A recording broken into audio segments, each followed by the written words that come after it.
अंदर से मत टूटो। यार मुझे समझ में नहीं आता, आप लोग एक एग्जाम को देकर इतना टूट कैसे जाते हो भाई। रियलिटी बताता हूँ वो आपको। 2012 में मैंने बीटेक किया। हम में से कई लोग दिल्ली चले गए तैयारी करने गेट और इंजीनियरिंग सर्विसेज का। ठीक है, ट्रेंड था भाई उस टाइम पे। चले गए हम लोग दिल्ली। ऑनलाइन कुछ था नहीं प्लेटफॉर्म, पहले ऑफलाइन ही चलते थे, यानी आज से 13 साल पहले की कहानी बता रहा हूँ, है ना। 2012 में हम लोग तैयारी करने चले गए।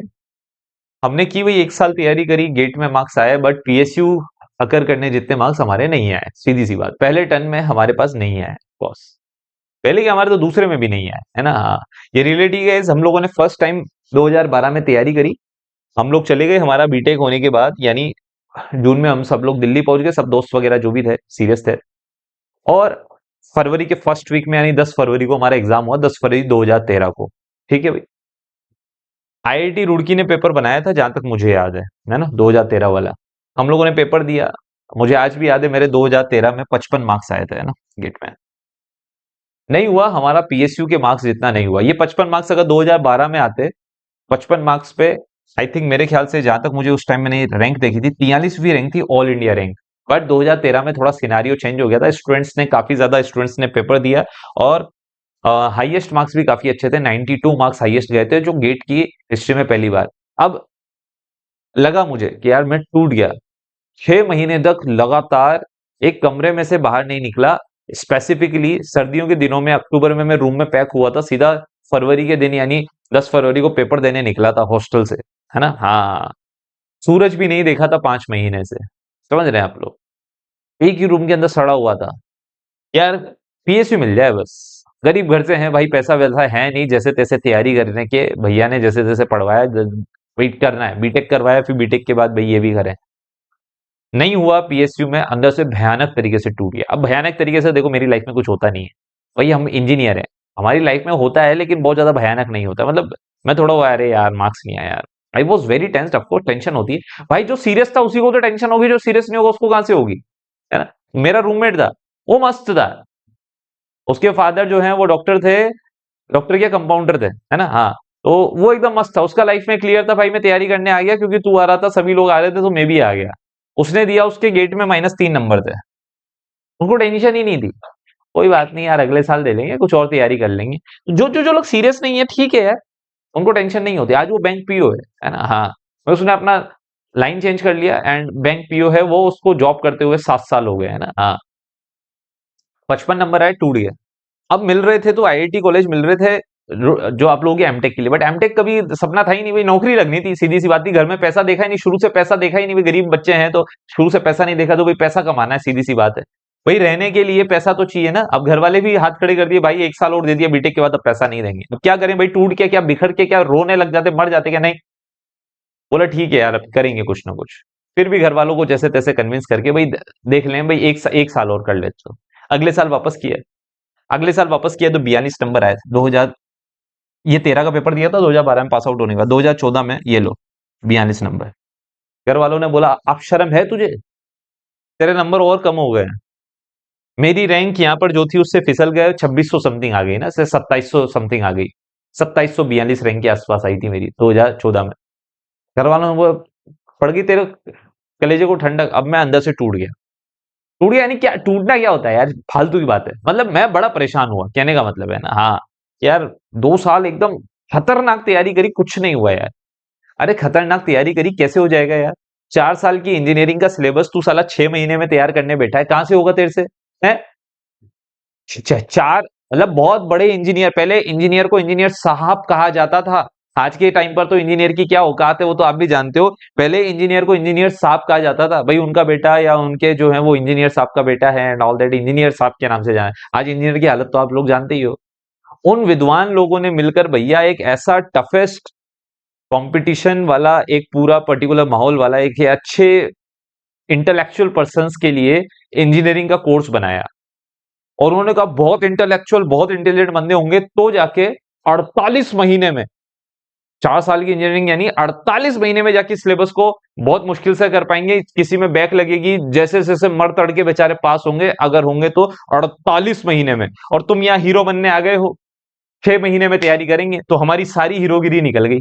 48 महीने तो तुम पढ़े नहीं, मतलब मैं तुम्हारी बात नहीं कर रहा, मैं अपनी बात भी कर रहा हूँ। 48 महीने तो हमने इंजीनियरिंग में कुछ पढ़ा नहीं, तुम में से डिप्लोमा होंगे तो 36 महीने तुमने कुछ पढ़ा नहीं, और तुम उसी सिलेबस को अब करने आ गए हो 6 महीने में। मैं 6 गुना एफिशिएंसी 8 गुना एफिशिएंसी से इसको कर डालूंगा, 48 महीने का सिलेबस 6 महीने में कर डालूंगा। अरे कहां से होगा, बेवकूफ बना रहे हो अपने आप को, नहीं होता है।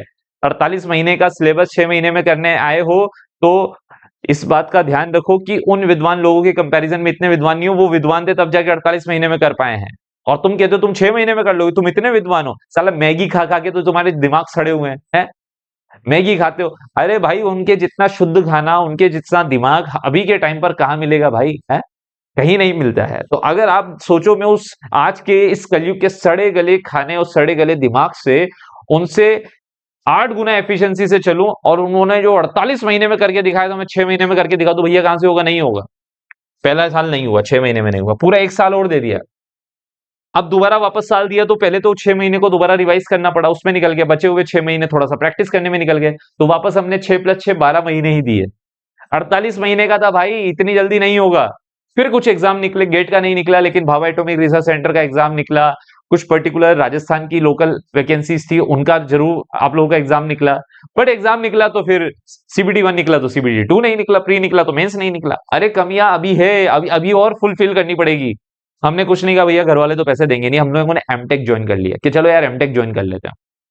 एमटेक ज्वाइन कर लिया। अब 2 साल तक जिस बंदे ने पैसा नहीं देखा वो तो पैसे को देखेगा।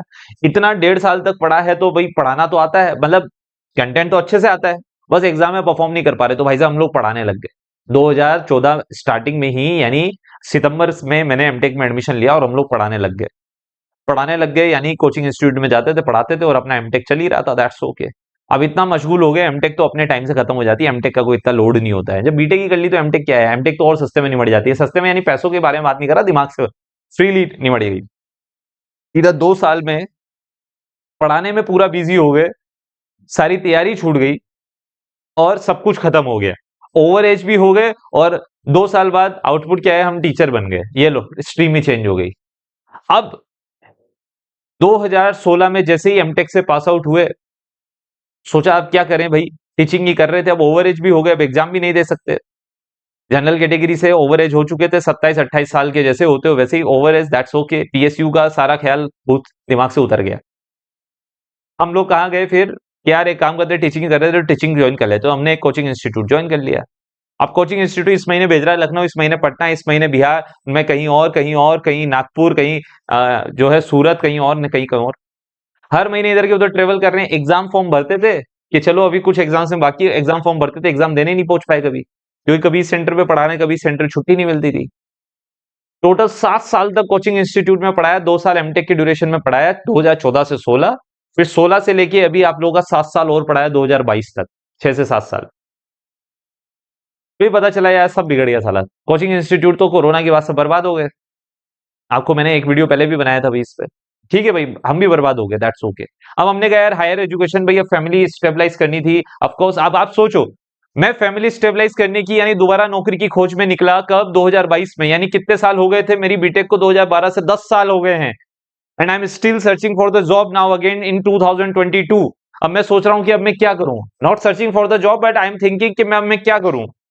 मुझे एक ही काम आता है, पढ़ाना, लेकिन पढ़ाने के लिए मेरे पास जो है बच्चे ही नहीं है भाई। बच्चे ऑनलाइन पढ़ते हैं और ऑनलाइन सब लोगों ने अपना अपना जखीरा खड़ा कर रखा है, मेरे पास तो कहीं कुछ नहीं है, मैं किसको पढ़ाऊं, मेरे पास कोई आएगा तभी तो पढ़ाऊंगा। कोचिंग वालों ने तो हाथ खड़े कर दिए, सभी कोचिंग वालों ने, क्या करा जाए। सोचो मैं 10 साल बाद भी उस किनारे पे खड़ा हूं, उस जगह खड़ा हूं जहां तुम आज खड़े हो। तुम साला 2 साल 3 साल में इतना डिप्रेस फील कर रहे हो, मैं 10 साल के बाद भी डिप्रेस फील नहीं कर रहा था। 2022 में कुछ नहीं, मैंने कहा चलो कॉलेज में एडमिशन ले लेते, मैंने पीएचडी ज्वाइन कर लिया, मैंने कहा पीएचडी ज्वाइन करेंगे, पीएचडी से स्कॉलरशिप आ रही है। अरे हमारे पास भैया इंडियन एजुकेशन सिस्टम ने बहुत कुछ दे रखा है, तुम लोग आगे आगे हायर स्टडीज करो, स्कॉलरशिप मिलती है। एमटेक क्यों ज्वाइन किया था, उस टाइम पर 8,000 रुपए स्कॉलरशिप मिलती थी, बाद में 12,400 हो गई। एमटेक की ड्यूरेशन में खर्चा भी निकल गया, पढ़ाना भी सीख गए। फिर पीएचडी ज्वाइन कर लिया। पीएचडी करने का मेरा मेन मकसद, कोई मेरे को रिसर्च में बहुत ज्यादा इंटरेस्ट नहीं है, मेरे को स्कॉलरशिप मिलती थी 35,000 रुपए, मैंने कहा भैया इससे घर का खर्चा चलेगा। तो हम लोग घर का खर्चा निकालने की कोशिश कर रहे थे, बस जुगाड़ कर रहे थे। हम इंजीनियर से, याद है 4 साल की इंजीनियरिंग में हमने क्या सीखा है, जुगाड़ करना सीखा है। हमको नहीं आती थी इंजीनियरिंग 4 साल, 48 महीने हमने क्या झक मारी है, कुछ नहीं करा हम लोगों ने, ना मशीन पढ़ी, ना पावर सिस्टम, ना कुछ और। हम लोगों ने 48 महीने तक क्या किया, हमने जुगाड़ करना सीखा। लाइफ में याद है इंजीनियरिंग क्या सिखाती है, जुगाड़। जुगाड़ ही नहीं हो तो किस बात के इंजीनियर हो भाई? और तुम कह रहे हो मैं डिप्रेस हो गया, डिप्रेस कैसे हो जाओगे यार? इंजीनियर को डिप्रेस होता है कि? ऐसी बातें मत किया करो भाई यार, है ना? डिप्रेस कैसे हो सकता है यार कोई बंदा, है? 2 या 3 अटेम्प्ट देने के बाद तुम 2 या 3 साल के अंदर डिप्रेस हो जाओगे, ऐसे नहीं होता है भाई। मैं 10 साल बाद 2012 में बीटेक करने के बाद 2022 में खड़ा हुआ था कि अब मैं क्या करूं। पीएचडी ज्वाइन कर ली, घर आगे घर आए तो पहली बार घर का देखा भैया, शादी वादी हो गई 2022 में, बच्चे बच्चे हो गए हैं और बढ़िया आराम से जो है सब कुछ सपने टूट गए हैं। अब 3 साल पीएचडी के होने वाले हैं। अब इस साल 2025 में जब पीएचडी का भी ड्यूरेशन कंप्लीट होने वाला है, अब स्कॉलरशिप आगे नहीं मिलेगी तो भैया अब क्या करें? वापस वही छोर पे आके खड़े हो गए। 2012 से 2025 आ गया, 13 साल गुजर गए और आज भी अब वापस उसी छोर पर आ गए कि अब क्या करूं? पीएचडी भी कंप्लीट हो गई, अब क्या जुगाड़ करूं? भाई मैं इंजीनियर हूं, जुगाड़ से ही चलता हूं। अब क्या जुगाड़ करूं? अब 3 साल बाद अब स्कॉलरशिप कंप्लीट होने वाली है मेरी अभी सितंबर में, अब क्या करूंगा? अब पैसे नहीं है मेरे पास। तो सितंबर में होने वाली है, अभी चल रहा है मार्च, सॉरी मई, मई जून जुलाई अगस्त, 4 महीने हैं मेरे पास सोचने के लिए, तो क्या करूं? तो मैंने क्या किया, भाई मैं सबके लिए ओवर एज हो चुका हूं, या तो मैं अपना बिजनेस स्टार्ट करूं, लेकिन मुझे नहीं आता, रियली बताऊं मुझे कुछ नहीं आता, मुझे सिर्फ पढ़ाना आता है। यानी मुझे टेक्निकल नॉलेज है बस, नथिंग एल्स। तो एक तो मुझे पढ़ाना अच्छे से आता है, तो मैंने अपना चैनल खोल लिया। पिछले महीने मैंने क्या किया, मार्च के स्टार्टिंग में ही अपना चैनल ओपन कर लिया। मैंने कहा मुझे पढ़ाना आता है, पैसे आए ना आए मैं पढ़ाऊंगा जरूर, चाहे फ्री में भी पढ़ाऊंगा, यानी यूट्यूब वाली क्लास भी लूंगा, पेड क्लासेस भी ले रहा हूँ, एप्लीकेशन पे भी ले रहा हूँ। तो मैंने सबसे पहले जो मुझे आता था, जो मैंने 13 साल में सीखा, वो काम किया मैंने, चाहे फ्री में हो चाहे कैसे भी हो, बट मैंने अपना एप्लीकेशन खोल दिया। उसके बाद कि भैया एक स्टेबलाइज, क्योंकि ये भी हर चीज बंद होगी, प्राइवेट हो तो हर चीज बंद होगी, ध्यान रखना, है ना? तो मैंने कहा ये भी बंद होगा, इसका कोई भरोसा नहीं है, एआई का जमाना आ रहा है, आर्टिफिशियल इंटेलिजेंस आ रहा है, पता नहीं कब बंद हो जाएगा। क्या करूं, क्या जुगाड़ क्या लगाऊं? इंजीनियर हूं, जुगाड़ पे खोजूंगा। सेंटर की सारी वैकेंसी में ओवर एज हो चुका हूं, मैंने राजस्थान से हूं, मैंने कहा राजस्थान की स्टेट वैकेंसी निकालूंगा। 40 साल ओवर एज है, मेरी एज अभी 34 है, मैंने कहा एक गवर्नमेंट जॉब निकालनी पड़ेगी, बहुत टाइम हो गया भैया। क्योंकि ये तो समझ में आ गया भैया, एक स्टेबल जॉब चाहिए, उसके साथ तुम अपना चाहे पढ़ाते रहो, कुछ भी करते रहो। अभी फैमिली क्या है, जब फैमिली हो जाती है ना, तो फिर फैमिली को स्टेबलाइज करने की आदत। सोचो 13 साल बाद मैं सोच रहा हूँ ना, I I need a government job. आप तो बहुत अच्छे हो, कब सोच रहे हो गवर्नमेंट जॉब के बारे में? कब सीरियस हो गए हो? जस्ट कॉलेज से पास आउट होते ही। मैं अब सोच रहा हूं, यानी 13 साल बाद भी ये सोच रहा हूं, फिर भी मैं डिप्रेस नहीं फील करता हूं। याद है क्यों? क्योंकि मैं जानता हूं आई एम एन इंजीनियर, मैं जुगाड़ कर लूंगा, मैं जुगाड़ कर लूंगा, है ना? हाँ, तुम भी ये सोचा करो, चाहे जॉब लगे ना लगे, तुम जुगाड़ कर लोगे। लाइफ में हम लोगों को जुगाड़पंती सिखाई है, हम लोगों की डिप्लोमा इंजीनियरिंग है, 36 महीने 48 महीने है, ध्यान रखना इस बात का। हाँ, तो मैंने सोच लिया भाई, इस महीने में कैसे भी करके एग्जाम निकाल लूंगा इस साल में। तो मैंने अभी दिए 5 एग्जाम दिए मैंने। Rajasthan state electricity city board का दिया, उसमें मेरा भी एक बच्चा पूछ रहा था सर आपके कितने मार्क्स आ रहे हैं। हाँ मेरा हुआ है, क्वालिफाइड डीवी करवाया मैंने। अभी देखते हैं फाइनल मेरिट लिस्ट में नाम आता है नहीं आता, आएगा तो आई will join of course guys, है ना? भाई मुझे भी एक स्टेबल जॉब चाहिए। मेरा पीएचडी कंप्लीट हो गया है, लगभग मतलब लगभग कंप्लीट होने वाला है, तो ऑफ कोर्स गाइस मैं उसको पार्ट टाइम में कन्वर्ट करा के और जो है इधर से हमारा जो है अपना जॉब स्टार्ट करेंगे भाई, है ना? भाई बुढ़ापा भी तो निकालना है। इसके अलावा मेरे 3 एग्जाम के रिजल्ट अभी और आना बाकी है। अगर उनमें से मेरा हायर ग्रेड पेपर, अगर किसी और एग्जाम का, मेरा कोई अदर एग्जाम का अगर रिजल्ट पॉजिटिव आता है, then I will join there, है ना? जहां पर मुझे अच्छा जॉब मिलेगा, यानी ज्यादा ग्रेड पे का मिलेगा, I will join there of course, है ना? तो मैं 13 साल बाद भी लड़ रहा हूं अपने पर्टिकुलर करियर से, अपने डिसीजन से। आज भी मतलब हर मोड़ पर ये सोच रहा हूं भी आगे क्या करना है। अभी मेरा जॉब लग जाएगा, अभी इस महीने या अगले महीने में मेरा पक्का गवर्नमेंट जॉब लग जाएगा। I am guaranteed for that, मतलब मुझे कॉन्फिडेंस है। मैं मतलब ये नहीं है कि मैं मतलब यूं सोच रहा हूँ कि मेरा तो लग ही जाएगा, मतलब मैं ऐसा नहीं है, भगवान की कृपा से लग जाएगा, क्योंकि मुझे ऐसा लगता है मेरे एग्जाम काफी अच्छे हुए हैं, क्योंकि मेरा टेक्निकल काफी अच्छा है ना। हाँ, अब आने वाले, मैं ये नहीं सोच रहा हूँ कि मैं रुक जाऊंगा। मेरी प्लानिंग हमेशा रहती है, मुझे चैनल ग्रो करना है, चैनल ग्रो भी करना है और आप लोगों को पढ़ाना भी और पढ़ना भी है। तो मैंने अगला नेक्स्ट टारगेट, राजस्थान में Rajasthan public service commission RPSC का असिस्टेंट इंजीनियर का एग्जाम होने वाला है 28 सितंबर को, तो मैं उसको टारगेट कर रहा हूँ। मैं उसके लिए तैयारी भी करवा रहा हूँ।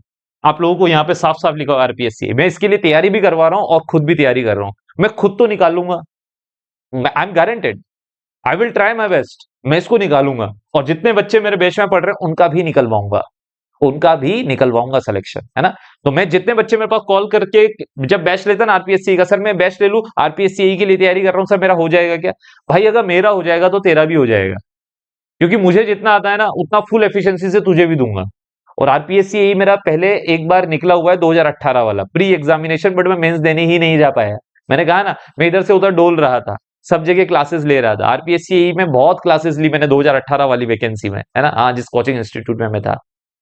अरे मेरे को एग्जाम देने जाने की भाई साहब टाइम नहीं था, लेकिन अभी मेरे पास फुल टाइम है भैया, है ना, हाँ। अभी मेरे टारगेट ही अलग है ना। तो अब मेरे टारगेट भाई, मैं काफी बच्चों से सुनता हूँ, सर आप जो है वो हमारी सीट खा रहे हो। काफी बच्चों के मैसेजेस आए मेरे ग्रुप में भी, टेलीग्राम ग्रुप में। भाई मैं तेरी सीट कैसे खा रहा हूँ भाई? मैं भी तो अपना फ्यूचर सिक्योर कर रहा हूँ ना, और तेरी सीट ही क्यों खा रहा हूँ भाई? इतनी सारी सीट निकलती है। अभी राजस्थान स्टेट इलेक्ट्रिसिटी बोर्ड में 228 पोस्ट निकली थी। हर बच्चा बोल रहा है सर आप मेरी मेरी सीट खा गए। भाई मैं 228 सीटों में क्या सारा का सारा अकेले में ही बैठ गया क्या भाई? मैं तो अपनी एक सीट लेके बैठा हूं। Of course I am also deserving ना guys? मैं, आप लोग किस टीचर से पढ़ना चाहते हो? जिस टीचर का आज तक कोई एग्जाम नहीं निकला। आप जिस भी टीचर से पढ़ रहे हो ना, पहले उस टीचर से पूछ लिया करो भाई आपने कभी एग्जाम दिए क्या लाइफ में, क्या हुआ? तो मैंने तो अभी बताया, अभी 2014-15 में, 13-14 में मेरे एग्जाम नहीं निकले, लेकिन वो बहुत ही रेयरली कहीं ना कहीं मैं अटक गया, मैं ज्वाइन नहीं कर पाया। फिर मैं एमटेक में उलझ गया, मैं पढ़ाई में उलझ गया, मैं पढ़ाने में उलझ गया, सब कुछ हो गया। बट अभी मैं सारे एग्जाम निकालूंगा भाई। मैंने 13 साल इस एजुकेशन सिस्टम को दिए हैं, मुझे पढ़ाना आता है, तो मुझे सब सब्जेक्ट पढ़ाने आते हैं, तो ऑफकोर्स मुझे आते हैं। Then I will crack the exam, और आपका भी एग्जाम क्रैक करवाऊंगा, ये मेरी रेस्पॉन्सिबिलिटी बनती है ना। अभी क्या है कि मेरे को अदर इंस्टीट्यूट में 2 या 3 सब्जेक्ट पढ़ाने को दिए जाते थे, मैं वो पढ़ा के खुश रहता था। काफी बच्चों की कंप्लेंट रहती है सर ये वाला सब्जेक्ट अच्छे से नहीं हुआ, ये नहीं हुआ। I will teach every subject here ना। एवरी तो नहीं, लेकिन हाँ जो मुझे लगता है कि जिन सब्जेक्ट में मैं बच्चों को एकदम 100% एफिशिएंट कर सकता हूँ, बच्चों को बना सकता हूँ efficient, I will teach that subject also ना। हाँ, इलेक्ट्रॉनिक्स वाले नहीं पढ़ाता हूँ मैं, इलेक्ट्रिकल वाले पढ़ाता हूँ, तो इलेक्ट्रिकल वाले सारे सब्जेक्ट आई विल टीच ना। हाँ, तो अभी बताएं भाई, अभी भी फील हो रहा है क्या? है क्यों, क्या नाम है बेटा आपका? ये है सौविक विश्वास। अभी अभी थोड़ा कॉन्फिडेंस फील हो रहा है? 13 साल बाद आपके सामने एक बंदा खड़ा हुआ है जो 13 साल भी बाद भी अभी ये सोच रहा है क्या जुगाड़ लगाऊं। जिंदगी जुगाड़ से ही निकलेगी। तुम अभी सोच रहे हो ना नौकरी नहीं लग रही, आई एम डिप्रेस्ड। नौकरी लग जाएगी ना, तब भी डिप्रेस्ड, आगे कैसे बढ़ूं? हर लाइफ में हर कदम पर you will feel that you are depressed. हमेशा ध्यान रखना इस बात का। तो हमेशा जुगाड़ तैयार रखो। हमेशा 2 महीने, मेरा राजस्थान स्टेट इलेक्ट्रिसिटी बोर्ड के एग्जाम में अभी मेरा रिजल्ट आया, पॉजिटिव आया, दैट्स ओके, मैंने डीवी करवाया, तो क्या अब मैं 100% श्योर होके बैठा हूं तो मेरा उसका फाइनल मेरिट लिस्ट में भी आ जाएगा? नहीं गाइस, आएगा तो ठीक, क्योंकि उसमें नॉन टेक्निकल भी था 80 नंबर का। मुझे नॉन टेक्निकल में बहुत ज्यादा आइडिया नहीं है ना, मेरा टेक्निकल अच्छा है। मुझे राजस्थान जीके नहीं आती है ना, बहुत अच्छे से नहीं आती है ना। हाँ, पढ़ा है मैंने, थोड़ा बहुत पढ़ा है, लेकिन मैं एक्यूरेसी के मामले में इतना श्योर नहीं हूं जितने दूसरे स्टूडेंट्स होंगे ऑफकोर्स। तो मैं ये नहीं सोच रहा कि मेरा हो जाएगा। मैं याद है आरएससीबी का एग्जाम हो गया, जैसा हुआ हो गया। अभी फाइनल मेरिट लिस्ट आना है, I am not thinking about that. मैं सारे दिन, मेरे पास बच्चे फोन करते हैं ज्यादा से, राजस्थान स्टेट इलेक्ट्रिसिटी बोर्ड में जिनका डीवी हुआ है, सर रिजल्ट कब आएगा, सर आपका हो जाएगा क्या? अभी एक बच्चे ने पूछा भी था, सर मेरे तो इतने नंबर आ रहे हैं, सर आपके कितने नंबर आ रहे हैं, सर ये अरे यार क्या सोचो, क्या पागल वागल हो गए हो क्या? डीवी हो गया, रिजल्ट तैयार कर रहा है आईबीपीएस, आ जाएगा भाई, आना होगा तो नेक्स्ट टारगेट लो ना, उसी में पड़े रहोगे क्या? नेक्स्ट टारगेट सामने साफ दिखाई दे रहा, 30 जुलाई को राजस्थान स्टेट में वाइस प्रिंसिपल का एग्जाम है। Just go for that, just prepare for that. Experience नहीं है तो आरपीएससी ए का एग्जाम सामने है, जस्ट फोकस ऑन दैट। मैं फोकस कर रहा हूं अपना नेक्स्ट एग्जाम पर। भाई मैं रुकने वाला नहीं हूं, और ना आप लोगों को कहता हूं आप लोग रुकने की कोशिश करें। आज में मत जिए, जो हो गया वो हो गया, नेक्स्ट तैयारी करो यार, नेक्स्ट नेक्स्ट नेक्स्ट। मेरे को 13 साल हो गए स्ट्रगल करते हुए, और आप अभी से थक गए हो यार, हैं? करो बेटा, करने से होगा, है ना। So don't feel stressed at any stage of your life. पूरी लाइफ स्ट्रगल में निकलेगी, ध्यान रखना, यही तो जिंदगी है। तुम सोचो कि बस ये जॉब लग जाए, इसके बाद तो मजे ही मजे, कुछ मजे नहीं है। मैं सोच रहा हूं एक गवर्नमेंट जॉब मिल जाए, उसके बाद क्या करूंगा? 2 साल के प्रोबेशन पीरियड में 23,700 रुपए का जो है वो अमाउंट मिलता है, वो तो है। उसके बाद फिर आपका पैसा कट कटा के 20,000 21,000 रुपए मिलता है। इसलिए क्या 21,000 में जिंदगी निकलेगी? क्या भाई नहीं निकलेगी। मेरा घर का खर्चा नहीं चलता है, ये मेरा स्टूडियो का खर्चा है कम से कम 9,000 रुपए के आसपास एस्टिमेट। तो भाई मैं स्टूडियो में 9,000 दे दूंगा तो 11,000 से मेरे घर में दाल रोटी थोड़ा ना आएगी। 11,000 से तो कुछ नहीं होता आज की महंगाई के टाइम पर। तो of course guys, I have to do something. तो मैं अपना तैयारी कर रहा हूँ, तैयारी करवा रहा हूँ, तो इससे भी मुझे थोड़ा बहुत गेन होता है ना। और I am going for my one more step ऊपर। जो मेरा नेक्स्ट स्टेप है भाई, मैं ए के लिए तैयारी करूंगा। आरपीएससी ए तैयार होगा, बस उसके बाद मैं ओवर एज भी हो जाऊंगा और इसके ऊपर कोई एग्जाम भी नहीं है, तो of course guys I will stop there. तो भाई मेरे जब सब रास्ते बंद हो जाएंगे तो मैं वहां स्टॉप होऊंगा, स्टॉप में होऊंगा सिर्फ पोस्ट में, बट इस चैनल को ग्रो करूंगा, यानी कि आप लोगों को पढ़ाते जरूर रहूंगा। तो अभी मेरा नेक्स्ट टारगेट है कि 5 साल के अंदर इस particular channel trust a plus grade से आप सभी लोगों को गाइड करते हुए आप लोगों के लिए मैक्स टू मैक्स जितने ज्यादा हो सके मैं सिलेक्शन दूंगा। अभी तक मेरे पास तो अभी मेरे को 2 महीने हुए स्टार्ट किए, बट आने वाले टाइम पे ज्यादा से ज्यादा बच्चे मैं जो है उनके गोल